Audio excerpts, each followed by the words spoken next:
বলে আবু জাহেল রাগ হইয়া সুমাইয়া মহিলা মানুষ তার পরনের সমস্ত কাপড়গুলো টাইনা টাইনা খুলে সুমাইয়াকে একবারে উলঙ্গ করে দাঁড় করাইছে। সুমাইয়া লজ্জায় চক্ষু বন্ধ করে দুইটা হাত এইভাবে বুকের উপর রেখে চোখের পানিগুলো ছেড়ে ছেড়ে কাঁদতেছে। এবার আবু জাহেল ডাকতেছে, মক্কার পুরুষেরা রে, দেখা যা সুমাইয়াকে উলঙ্গ করেছি। সুমাইয়া কান্দে, বাবু তোমার বন্ধুর পাগলিনী সুমাইয়াকে উলঙ্গ করে মক্কার পুরুষদেরকে ডাকে দেখার জন্য তুমি আল্লাহকে একবারও আবু জাহেল ডাক দিল না। তোমার বন্ধুর পাগলিনী সুমাইয়া তোমার দাওয়াত দিল, তোমার ডাক দিল, তুমি একবার সুমাইয়াকে দেখা যাও না। আমার আল্লাহ বলেন, সুমাইয়া রে, তোর দাওয়াত আমি কবুল করেছি। আবু জাহেল বলেন, আল্লাহকে ডাকো তোমারে দেখার জন্য, দাঁড়াও ভালো করে দেখাবো। ঘরের ভিতর থেকে যাইয়া বল্লম নিয়ে বেরিয়ে আসলেন। তলপেটের নিচে লজ্জাস্থানে বল্লম দিয়ে আঘাত করে চিত হয়ে জমিনে পড়ে গেছে সুমাইয়া। জিহ্বাটা বাহির করে দিয়ে চোখটা উল্টে গেছে, ডাকতেছে, মাবুদ গো, তোমার বন্ধুর পাগলিনী, তোমার বন্ধুর ভালোবাসার জন্য আবু জাহেলের আঘাতে জীবন দিতেছে, তোমার দাওয়াত দিলাম, তুমি দেখা গেলা না। আমার আল্লাহ বলেন, আরে সুমাইয়া, তোর দাওয়াত আমি কবুল করেছি। জিবরাইল, আমার বন্ধুর পাগলিনী সুমাইয়ার দাওয়াত আমি কবুল করেছি। আমি দেখতে যাব, আমি কেমনে খালি হাতে যাব রে জিবরাইল? আমার বন্ধুর পাগলিনী দেখার জন্য খালি হাতে যাওয়া যায় না। আমার জান্নাতুল ফেরদাউস যা উঠাইয়া দে, আমি আমার সুমাইয়ারে জান্নাতুল ফেরদাউস দান করে দিলাম। পৃথিবীতে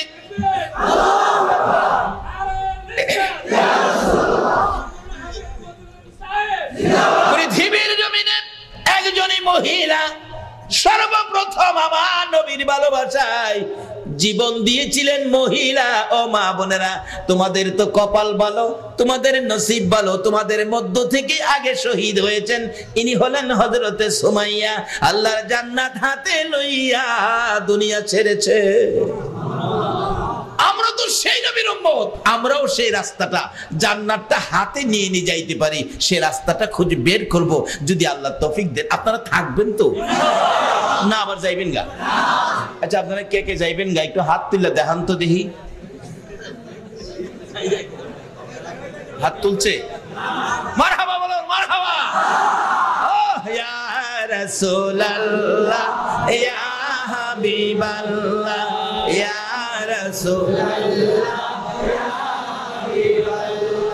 আমার মৌতের নিদান কালে থাকিয়ে নবী গো আমার শিয়রে, আমার মৌতের নিদান কালে থাকিয়ে নবী গো আমার শিয়রে, দেখিব আপনাকে দুই নয়ন ভরে, ইয়া রাসূলুল্লাহ, ইয়া হাবিবাল্লাহ, ইয়া রাসূলুল্লাহ, ইয়া হাবিবাল্লাহ। মাশাআল্লাহ, কেউ হাত তোলে নাই।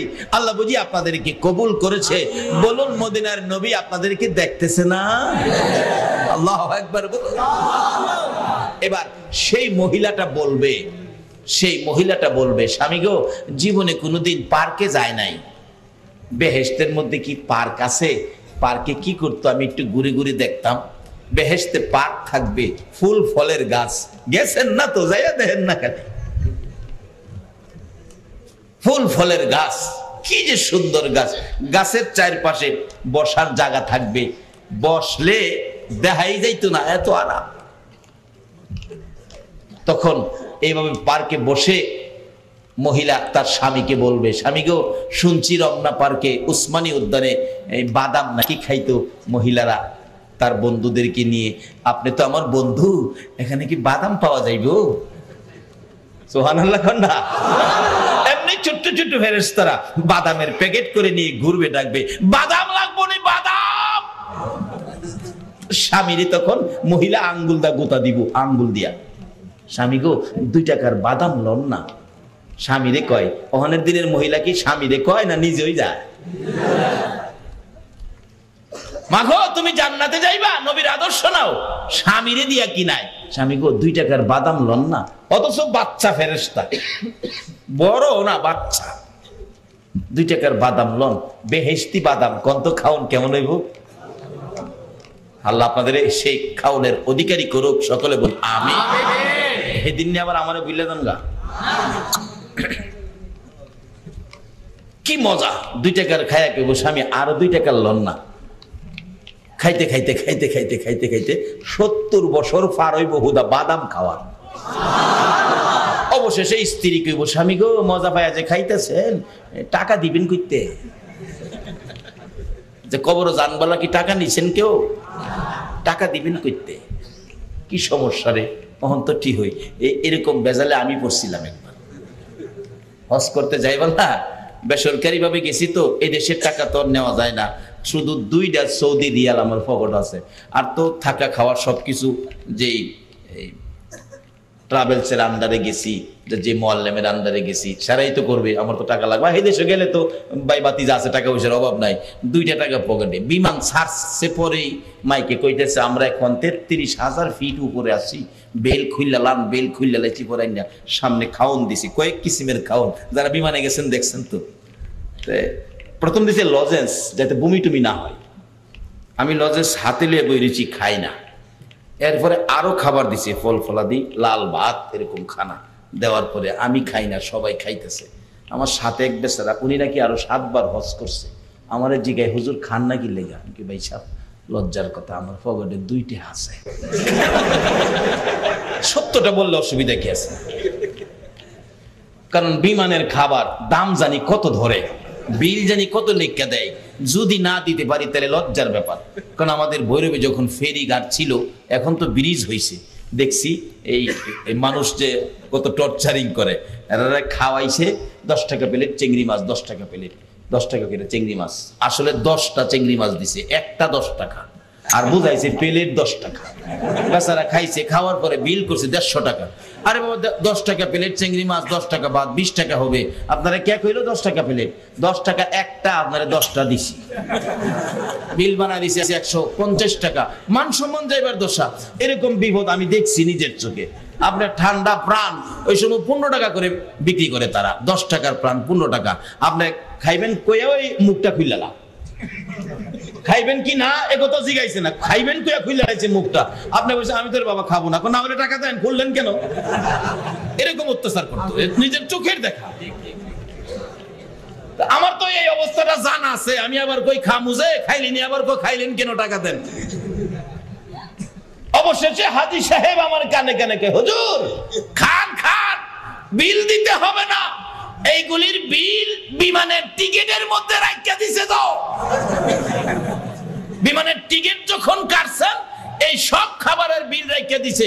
আরে কোন কি বিল রাখিয়া দিছে, আমি আরো বইরিছি, তখন যেটা শক্ত খাবার ভগটো থুইয়া নরম দি 2 হাতে মারতাছি।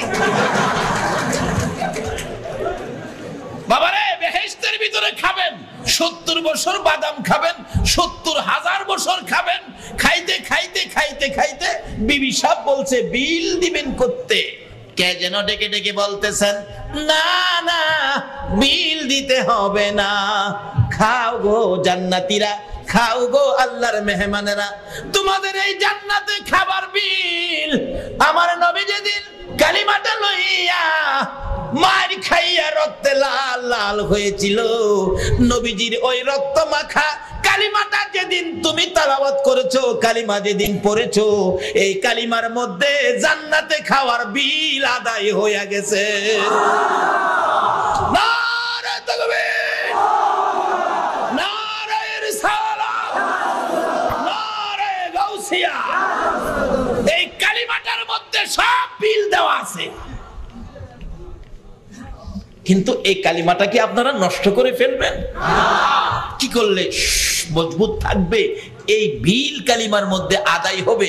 আসতেছি সামনে, আপনাদের কষ্ট হইতাছে না তো? কষ্ট হইলেও তো একটা রাইতেই তো, কালকে তো আর এখানে এই বাতি আর এই ভিডিও এখানে কালকে আর করা হবে না। যদি কালকে কেউ কবরে চলে যান, কবরে ভিডিও যাবে না, কাজী এখানে আজকে যখন সুযোগ পাইছি লন কিছু রোজগার করি, আমি এখনো আমার মেন আলোচনায় ঢুকি নাই, যাইতাছি খালি। আপনাদের কষ্ট হবে না তো? তাহলে মহব্বতে আর একটু দুরূদ শরীফ পড়ুন, বাকি আলোচনায় ঢুকে যায়। আল্লাহুম্মা সাল্লি আলা সাইয়্যিদিনা মুহাম্মাদ। আল্লাহুম্মা সাল্লি আলা সাইয়্যিদিনা মুহাম্মাদ নাবিয়ানা শাফিয়ানা মাওলানা মুহাম্মাদ নাবিয়ানা শাফিয়ানা মাওলানা দিবানিশি মনের আমার আর দিও না যন্ত্রণা, দিবানিশি মনের আমার আর দিও না যন্ত্রণা। হায়রে দন যদি যাইতাম সোনার মদিনা, হায়রে দন যদি যাইতাম সোনার মদিনা। আল্লাহুম্মা সাল্লি আলা সাইয়্যিদিনা মুহাম্মাদ। আল্লাহুম্মা সাল্লি আলা সাইয়্যিদিনা মুহাম্মাদ নাবিয়ানা শাফিয়ানা মাওলানা মুহাম্মাদ নাবিয়ানা শাফিয়ানা মাওলানা বালাগাল উলা বিকামালিহি কাশাফাত দুজা বিজামালিহি হাসনাত জামিউ খিসালিহি সাল্লু আলাইহি। বলতেছিলাম ওই কালো মহিলা সুরের চাইতে 70 গুণ সুন্দর বাড়াইয়া দিবে। স্বামী তখন এই নিজের স্ত্রী লইয়া ওই জান্নাতে ঢুকবে আর জান্নাতের নাজ নিয়ামত খাবে। তাই রাসূল বলছিলেন ইদ্রিস নবীকে চতুর্থ আকাশে। কথাটা খেয়াল আছে?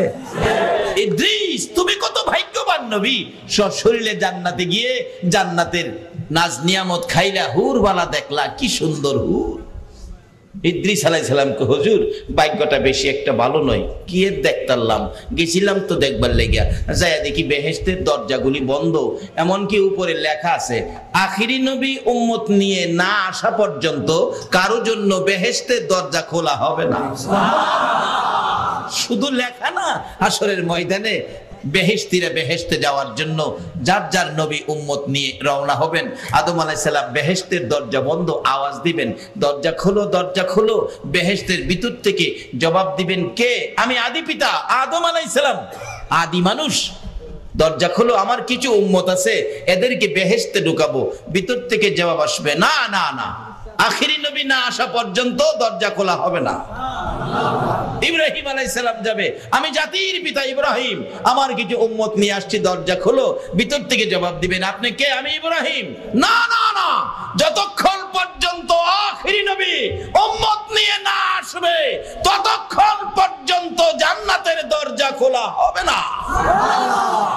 ইদ্রিস নবী বলেন হুজুর প্রত্যেকটা দরজায় লেখা আখিরি নবী উম্মত নিয়ে না আসা পর্যন্ত কারোর জন্য জান্নাতের দরজা খোলা হবে না। নবী গো, আমার ভাগ্য ভালো হতো গো নবী, আমি ইদ্রিস নবী না হইয়া যদি আখিরি নবীর উম্মত হইয়া যাইতে পারতাম তাহলে আমার ভাগ্য ভালো হইতো। আজকে সরাসরি সেই নবীর উম্মত হয়ে আরামের ঘুম হারাম করে নবীর ভালোবাসায় যারা এইভাবে রাত্র দিয়ে ঘন্টার পর ঘন্টা নবীর আলোচনা, কোরআনের আলোচনা শুনতে পারতেছেন, বলুন আপনাদের ভাগ্য ভালো না খারাপ? বাবা আসুন, এই ভাগ্যটা বাইকটা নেই, ভালোটা কিভাবে নিবেন? আমি পবিত্র কোরআন শরীফ থেকে, হাদিস শরীফ থেকে যা তেলাওয়াত করেছি, সরাসরি এখন আলোচনায় ঢুকবো। আল্লাহ আমাদেরকে কবুল করুক, সকলে বলুন আমিন। আল্লাহর কোরআনে, এই কোরআন শরীফে আমাদের জন্য ওয়াজ করেছেন আল্লাহ নিজে। সর্বপ্রথম যা তেলাওয়াত করেছিলাম, ইন্নাল্লাহা আশতারা মিনাল মুমিনিনা আনফুসাহুম ওয়া আমওয়ালাহুম বিআন্না লাহুমুল জান্নাহ। আল্লাহ নিজে ওয়াজ করছেন, নিশ্চয়ই আমি আল্লাহ মুমিনদের সাথে ব্যবসা করি। জীবনে কত জায়গার কত মহাজনের সাথে ব্যবসা করছেন, আল্লাহর সাথে যে ব্যবসা করে দেখলেন না কেমন লাগে? আল্লাহ কয় নিশ্চয়ই আমি আল্লাহ মুমিনদের সাথে ব্যবসা করি। এখন ব্যবসাটা কি করি? মুমিনের জান মাল খরিদ করি। জান হইল যারা আজকে এখানে শারীরিকভাবে কষ্ট করে বসে আছেন, এটা আল্লাহর খরিদাকৃত জান। আর যারা টাকা পয়সা দিয়ে মাহফিলটা সাজিয়েছেন, বাবারে আপনারা কে? নবীর ভালোবাসায় পকেটের পয়সা, রোজগারের পয়সা দিয়ে এত বড় মাহফিলের আয়োজন করেছেন, এটা হলো মাল। আল্লাহ বলেন এরকম জান মাল আমি আল্লাহ খরিদ করি মুমিনের কাছ থেকে। বলুন কার কাছ থেকে? এখন মুমিন হইবেন কেমনে? মুমিন হইবেন কেমনে? মুমিন হইতে গেলে লাগবে কি? এটা হাদিস শরীফে আসছে। নবীজি একদিন প্রশ্ন করেন হযরত ওমরকে, ওমর তুমি আমাকে কেমন ভালোবাসো?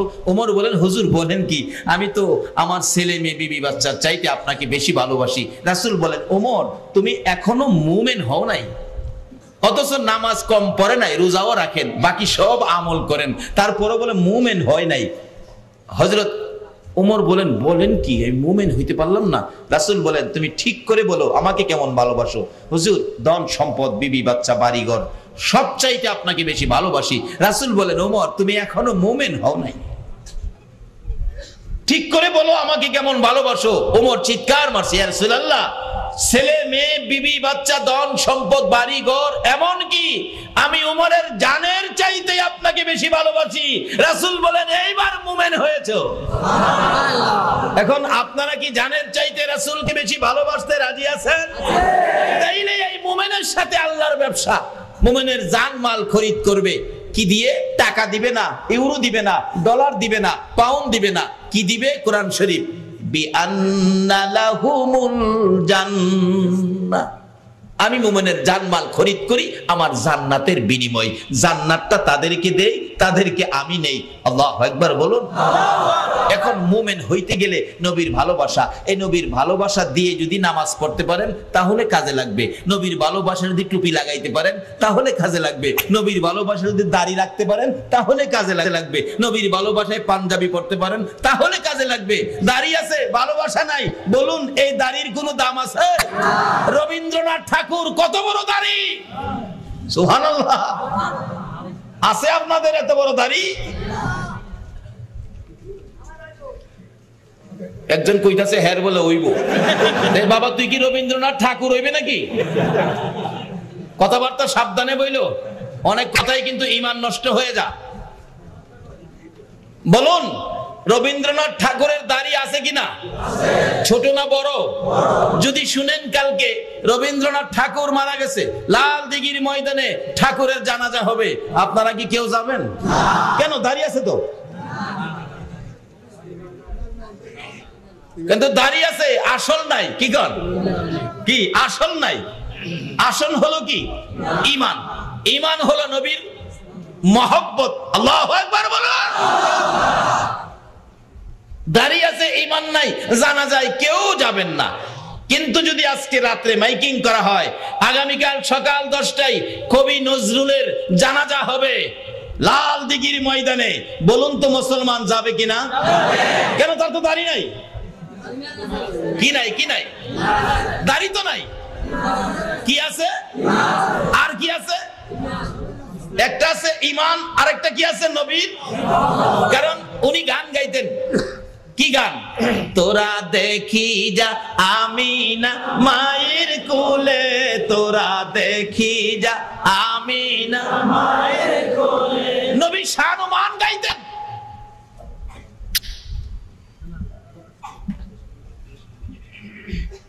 নবীর পক্ষে ছিলেন, দাড়ি নাই কিন্তু মহব্বতের ভাণ্ড ছিল, ঈমান ছিল, বিদায় তার জানাজায় মুসলমান যাবে। দাড়ি আছে ঈমান নাই, তার জানাজায় কেহ। তাহলে দামটা কিসের বলুন? ঈমান। আমার একটা বাস্তব ঘটনা জানা। বড় ভাইয়ের বউ দেখতে গিয়েছিলাম লঞ্চের রাস্তা। লঞ্চ থেকে নাইমা 1 কিলোমিটার 2 কিলোমিটার রাস্তা হাঁটতে হয়। কিন্তু তার বন্ধু বান্ধব গেছে প্রায় 10-12 জন। একজন ছিল হিন্দু বন্ধু, চেহারা ফর্সা, দাড়ি চাপ দাড়ি, খুব সুন্দর দাড়ি রাখছে, মানে ফর্সা চেহারায় কালো দাড়ি সুন্দর লাগে, এই জন্য হ্যাঁ দাড়ি রাখছে, দাড়ি লইয়া যাইতেছে। কিন্তু রাস্তার মধ্যে হ্যাঁ গনছে, মানুষের দাড়ি দেখে সালাম দিছে, 35টা সালাম হ্যাঁ পাইছে। লঞ্চের মধ্যে আইসা কই, তোরা মুসলমান হইয়া কি করলি, একটা সালাম পাইলি না, আর আমি হিন্দু বেটা 35টা সালাম পাইছি। মুসলমান তো কাজে না হইলো, হেমনে তো পণ্ডিত। ওই বেটা ওই সালাম কি তুই পাইছস? এটা তো আমার নবীর দাড়ি রাখছস, সুন্নতে পাইছে, তোরে তো দেয় নাই, তুই দাড়ি ভালায় দেখ, তোরে দেয়নি। আসলে তো কথা ঠিক, কি কোন সালাম কি আসলে হেরে দিছে না দাড়িরে দিছে? হিন্দু বেটা দাড়ি রাখলেও সালাম পায়। এই নবীর ভালোবাসা থাকলে ইজ্জত আপনার বাড়বে না কমবে বলুন তো? হিন্দু বেটা দাড়ি রাখছে মহব্বতে না, এরপরও ইজ্জত পাইতেছে নবীর সুন্নতের খাতিরে। এই সুন্নতের আমলও আমাদের থাকা দরকার আছে। যাই হোক, এদিকে আমার ওয়াজ না। এবার দাড়ি আছে, সালাম পাইছে, কিন্তু আসলে হিন্দু বেটা দাড়ি নাই, সালামও পায়। কবি নজরুল, কেন? তার মধ্যে নবীর প্রেম ছিল, নবীর ভালোবাসা ছিল। আসলে এই নবীর প্রেমের গান গাওয়ার জন্য আল্লাহ পাকেরই তো নির্দেশ। দেখেন যত ইবাদতে যাবেন বলুন এই নবী আছে কিনা? সপ্তাহের ভিতরে কিন্তু এই নবী আছে। এই সিস্টেমটা আল্লাহই করেছেন। আল্লাহ বলছে তোমরা এই গুনগুনি তোমরা গাইতে থাকো, কারণ যদি না গাও আমি আল্লাহকে তোমরা খুশি করতে পারবা না। তার বাস্তব দেখবেন পরিবহন সেক্টরে যারা চাকরি করেন, বাস যারা চালায়, 3 জন স্টাফ থাকে, একজন ড্রাইভার, একজন কন্ট্রাক্টর, আরেকজন কি জানি, মাশাআল্লাহ জানেন দি আপনারা সব, আরেকজন কি হেল্পারের কাজ হলো গেটে থাইকা গেট পরিষ্কার করে দিবে, প্যাসেঞ্জার নামাবে, প্যাসেঞ্জার উঠাবে। হ্যাঁ দেখবেন প্যাসেঞ্জার নামা উঠার পরেও গাড়ি টান দিলে হ্যাঁ দরজায় দাঁড়ায় চিল্লাই, ওস্তাদ আস্তে যান, ওস্তাদ ব্রেকে যান, ওস্তাদ ডাইনে লন, বামে লন, সামনে রিকশা হরেন দিয়া যান, 100 যান, ওস্তাদ সামনে ডিস্ট্রিক্ট। ডিস্ট্রিক্ট কি রে কই জানেন? ড্রাইভিং ভাষায় ডিস্ট্রিক্ট কয় ট্রাকেরে, আবার কয় সামনে প্লাস্টিক, পিছনে প্লাস্টিক, প্লাস্টিক কয় প্রাইভেট রে। আর একটা গাড়ি আছে রে কি কয় কইতাম না, সামনে ডিস্ট্রিক্ট পিছনে প্লাস্টিক। আচ্ছা উস্তাদ রে হ্যাঁ হেল্পার কোন লাগে কি লেখা? উস্তাদ সহ দেয় না নাকি ড্রাইভার সাহেব কম দেহে? পিছনে যে প্লাস্টিক, সাইডে লুকিং গ্লাসও দেখে না, এরপরও হয় দেখবেন চিল্লাইবো। একবার রাম সামনে রিক্সা হয় চিল্লানি দিছে না, ড্রাইভার কো হ্যাঁ লাত্তি মাইরা নামায়া দে।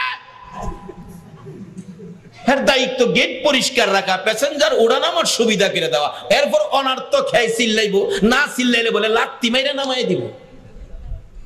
আমার আল্লাহ কয় আমি একটা দায়িত্ব তোমাদেরকে দিয়েছি, যেই দায়িত্বটা আগে আমি আল্লাহ নিজে নিয়েছি।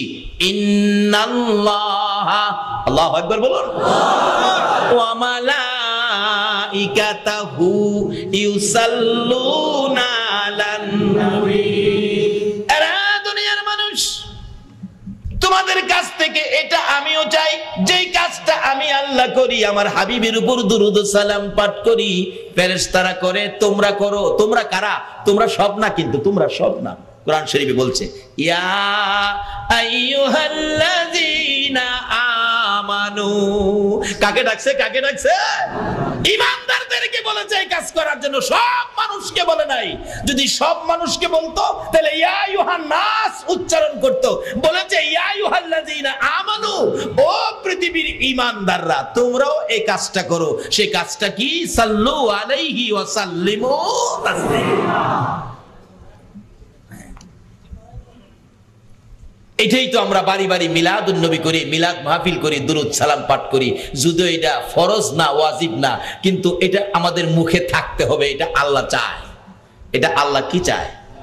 আপনি সব ঠিক আছে, এটা করবেন না।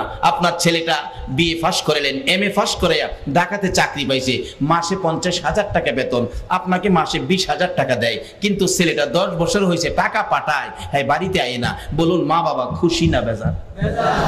টাকা তো পাঠাইছে কিন্তু ছেলেটা বাড়িতে আইছে না।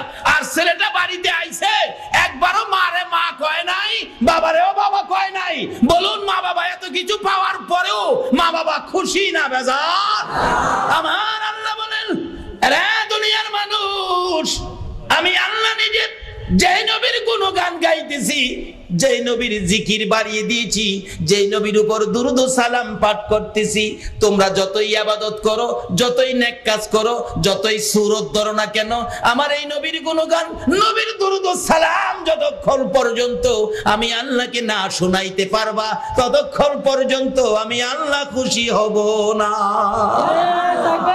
যেমন বাস্তব হলো, মা বাবারে 20,000 টাকা মাসে দিলেন, মা বাবা এত টাকা পাইয়াও বাড়িঘর ফিটফাট, ফার্নিচার একবারে নিত্য নতুন, কি ডিজাইন, সবকিছু পাইয়াও মা বাবা খুশি না কেন? ছেলেটা বাড়িতে আসে না, বাড়িতে আসার পরেও মা বাবা খুশি না কেন? ছেলেটা আমার একবার বাবা কইয়া ডাক দিল না, একবার মা কইয়া ডাক দিল না। এত সম্পত্তি পাইয়া, এত মজার খাবার পাইয়া, বড় বাড়ির মালিক হইয়াও মা বাবা খুশি না। মা বাবা মুরব্বীদের কাছে বিচার দেয়, হ্যার টাকা লাগবে না, বাড়ি ঘর লাগবে না, রুজি রোজগার লাগবে না, আমার ছেলেরে বইলা দিও, সে যেন আইসা আমার একটা মা কইয়া ডাক দেয়, আমার একটা বাবা কইয়া ডাক দেয়, তাহলে আমরা আর কলিজায় শান্তি পাবো। শুধু টাকা দিবে, বাড়ি ঘর করে দিবে, মা বলে ডাকবে না, বাবা বলে ডাকবে না, আমরা মা বাবা শান্তি পায় না। ঘটনা ঠিক কিনা বলো? শুধু একটা ডাক দিলে খুশি মা বাবা। এই নবীকে ডাকতে, নবীর আদর্শ ধরতে, নবীর কথা মানতে বলুন আপনারা রাজি আছেন কিনা? এই নবীর পক্ষে যাইতে আপনারা রাজি আছেন কিনা? রাত্র যখন গভীর বসে আছেন, এটা প্রমাণ করে নবীর পক্ষে আছেন। নবীর পক্ষে গেলে কি বাজেট দেখেন না, কি বাজেট দেখেন না। নবীর পক্ষ নিয়েছেন মিলাদুন নবীর মুহূর্তে মা হালিমাতুস সাদিয়া, যেদিন নবীর শিশু নবী আমেনার কুলে নবীর পক্ষ নিলে কি লাভ দেখেন। আমেনার কুলে শিশু নবী হালিমাতুস সাদিয়া, মক্কার প্রথা ছিল ভালো বংশের সন্তানাদি হলে নিজেরা লালন পালন করতেন না, ইজ্জতের হানি হতো। গ্রাম দেশ থেকে লোকেরা নিয়ে যাইতো লালন পালনের জন্য, এর বিনিময় দিত, বিনিময় পাইতো। লোকেরা এসে ডাকে, সন্তানাদি আছে? আমেনা কই আছে তো, বাবারে পাঠাও। বাবা নাই, আমার সন্তানটা এতিম। ও এতিম, এতিম নিলে কোনো লাভ হবে না, এতিম নিলে কোনো লাভ হবে না। আচ্ছা, আপনারা কি এতিম নেওয়ার পক্ষে না না নেওয়ার পক্ষে? কি লাভ পাবেন এই নবীরে যদি নিতে পারেন? আপনারা বসে আছেন, নবী নিয়ে যান। এবার হালিমাতুস সাদিয়া এইভাবে আসতেছেন, লোকেরা এতিম বলে কেউ নিতে রাজি হলো না। হালিমাতুস সাদিয়া ডাক দিলেন, বাড়িতে কেউ আছেন? সন্তানাদি আছে? আছে তো, বাবারে পাঠান। বাবা নাই। হালিমাতুস সাদিয়া বলেন, তোমার নাম কি? আমার নাম আমেনা। সাগরে যেন আমি বাসতেছি। যাইতে যাইতে ঘরের দরজার কিনারে গেলাম। দরজার কিনারে যাওয়ার পর আমেনা ঘর থেকে ডাকতেছে, এই যে দেখো গো আমার এতিম। এতিম বলে যখন আমেনা ডাক দিলেন, আমার নবী দুইটা চোখের পানি জর্জর করে ছেড়ে দিলেন। এতিম এতিম বলে আমাকে ডাকে, এতিম বলে আমার কেউ নেয় না। আমার আল্লাহ বলেন, বন্ধু গো তুমি কেঁদো না গো বন্ধু, এতিম বানাইলাম মানুষের ভালোবাসা তোমার প্রতি আদায় করার জন্য। ও বন্ধু, কথা দিলাম, এতিম বলেও যদি তোমার কেউ ভালোবাসে গো, আমি আল্লাহর ভালোবাসা তারা লইয়া যাইব। তার বাস্তবতায় আসুন, হালিমাতুস সাদিয়া এতিম নবীর ভালোবাসায় সামনে বাড়তেছে। দরজাটার মধ্যে দাঁড়াইয়া দেখে, এটা কেমন এতিম রে, এটা যেন একটা পূর্ণিমার চাঁদ উদয় হইয়া রইছে, ঘরটা যেন আলোকিত হইয়াছে, শিশু নবী শুইয়াছে। হালিমাতুস সাদিয়া দরজাটার মধ্যে দাঁড়াইয়া এক নজর তাকাইয়া আর সহ্য করতে পারে নাই। নবীর সুন্দর চেহারা দেখে, পূর্ণিমার চাঁদের মতো উজ্জ্বল দেখে গুনগুন গুনগুন করে গান গাইতে শুরু করেছে। মা আমিনার কুলে দেখো চাঁদ উঠেছে, বলুন, মা আমিনার কুলে দেখো চাঁদ উঠেছে, যাহারি প্রেমেতে জাহান পয়দা হয়েছে, হাইরে যাহারি প্রেমেতে জাহান পয়দা হয়েছে। মা আমিনার নয়নে মনি সৃষ্টি কুলের সেরা যিনি, মা আমিনার নয়ন মনি সৃষ্টি কুলের সেরা যিনি, যিনি পরি ফেরেশতারা সব পাগল হয়েছে, যিনি পরি ফেরেশতারা সব পাগল হয়েছে, যাহারি প্রেমেতে জাহান পয়দা হয়েছে, আইরে যাহারি প্রেমেতে জাহান পয়দা হয়েছে। হালিমা বলেন, এরা আমেনা দে দে তোর এতিম আমার কোলে দে, আমি এতিম ফালাইয়া যাইতে রাজি না। হালিমাতুস সাদিয়া সামনে বেরে শিশু নবী, আমার আপনার নবী, যেই নবীর পক্ষে বসে আছেন, এই নবীকে এইভাবে দুইটা হাত বাড়ায় টান দিয়ে কুলে নিলেন। হালিমা বলেন, নবী কুলে নেওয়ার পর, নবীকে নেওয়ার পর আমার ভাগ্য কতটুকুন ভালো হয়েছে। সর্বপ্রথম পুরস্কার, আমার স্তনের মধ্যে দুধ ছিল না, দুধ শুকিয়ে গিয়েছিল, এক ফোঁটা দুধও বাহির হতো না। আল্লাহর কসম করে বলি, এই নবী কুলে নেওয়ার পর আমার শুকনা স্তনের মধ্যে দুধের জোয়ার এসে গেছে। বলুন, এই নবীরে নিতে পারলে আমাদের লাভ হবে না লস হবে? হালিমাতুস সাদিয়া বলেন, ও মা বোনেরা, তোমরাও সেই নবীর মিলাদের পক্ষে আসো, সেই নবীর মায়ায় আসো, সেই নবীকে ভালোবাসতে শিখো। হালিমাতুস সাদিয়া বলেন, শিশু নবী কোলে লইয়া ঘর থেকে বাহির হলাম। যাইতে যাইতে সোয়ারির কাছে গেলাম, সোয়ারিটা দুর্বল ছিল, পিছনে পড়ে যাইতো, হাঁটতে পারতো না। আল্লাহর কসম করে বলি, শিশু নবী লইয়া সোয়ারির কাছে যাইয়া দেখি, আমার নবীকে এক নজর দেখে সোয়ারি, দুর্বল সোয়ারি মোটা তাজা হইয়া গেছে। শিশু নবীকে সোয়ারির উপরে উঠা বসাইয়া নবীকে কোলে লইয়া রওনা হলাম। কিছু দূর যাওয়ার পর দেখি আকাশ থেকে মেঘের টুকরা এসে আমাদের মাথার উপর ছায়া দিতেছে। নবী লইয়া চললাম। কিছুক্ষণ হাঁটার পরে দেখি সকালবেলা যারা মক্কা থেকে তায়েবের দিকে রওনা হয়েছিল, আমি বিকালবেলা রওনা হইয়া কিছুক্ষণ হাঁটার পর সকালে যারা আসছিল, আমি বিকালে রওনা হইয়া তাদের আগে আগে আমি চলে গেছি। বাড়িতে যাইয়া দেখি যেই বকরিগুলি দুধ দেওয়া বন্ধ করে দিয়েছিল, এই নবী আসার পরে রে আমার সকল বকরির থেকে অটোমেটিক দুধ পড়তে শুরু করেছে। বলুন, এই নবীরে নিতে পারলে আমাদের ভাগ্য ভালো হবে না খারাপ হবে?